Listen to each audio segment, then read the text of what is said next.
السلام عليكم. السلام عليكم. السلام عليكم. عليكم السلام ورحمة الله وبركاته. بارك الله فيك. وفيك بارك يا شيخ الله. مصطفى، دلوقتي سبحان الله وكأن الرد جاء من عند الله. اتفضل. في زلزال حصل في القاهرة في أكتوبر، أنا هديله أكتر من 5 ريختر، لسه من شوية صغيرين. البيت اتهز وأنا في الدور الأول.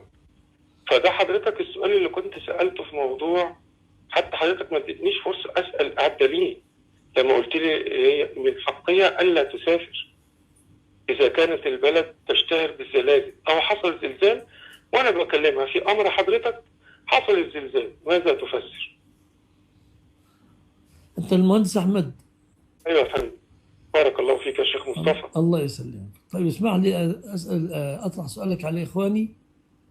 اتفضل اتفضل. الحمد لله والصلاه والسلام على رسول الله وبعد.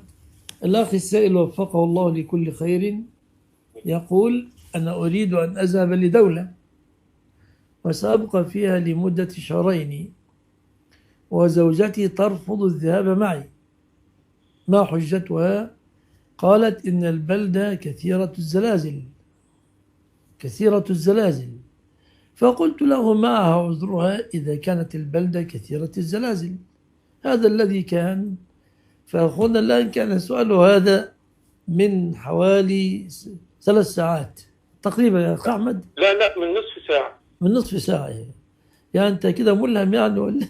يعني تقول لا والله يا شيخ مصطفى. يعني تقول لي الزلزال توافق، تقول لي يعني أنت الآن تقول لزوجتك: أينما تكونوا يدرككم الموت ولو كنتم في بروج مشيدة، صح كده؟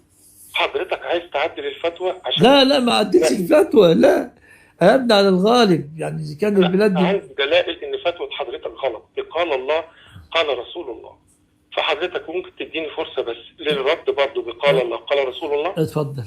أعوذ بالله من الشيطان الرجيم. بسم الله الرحمن الرحيم، والحمد لله رب العالمين، والصلاة والسلام على أشرف المرسلين سيدنا محمد. أنا عايز بس أذكر لإخواننا السابعين الشيخ مصطفى هو صاحب فضل علي بعد المولى عز وجل في تعليمي سنة النبي صلى الله عليه وسلم العملية. الله يكرمك شيخ أحمد، بالله تدخل في الموضوع يا شيخ أحمد، الله يحفظك. حاضر. دلوقتي يا شيخ مصطفى لما يكون الأمر في الذهاب لهذه الدولة هو لله خالصا مخلصا، ونحن نعلم أن الله سبحانه وتعالى هو القادر على كل شيء، وأنه هو مسير الأمور. صح. الزلازل والبراكين وغيرها من الابتلاءات التي يصيب الله بها عباده هي من أمر من أمور الله.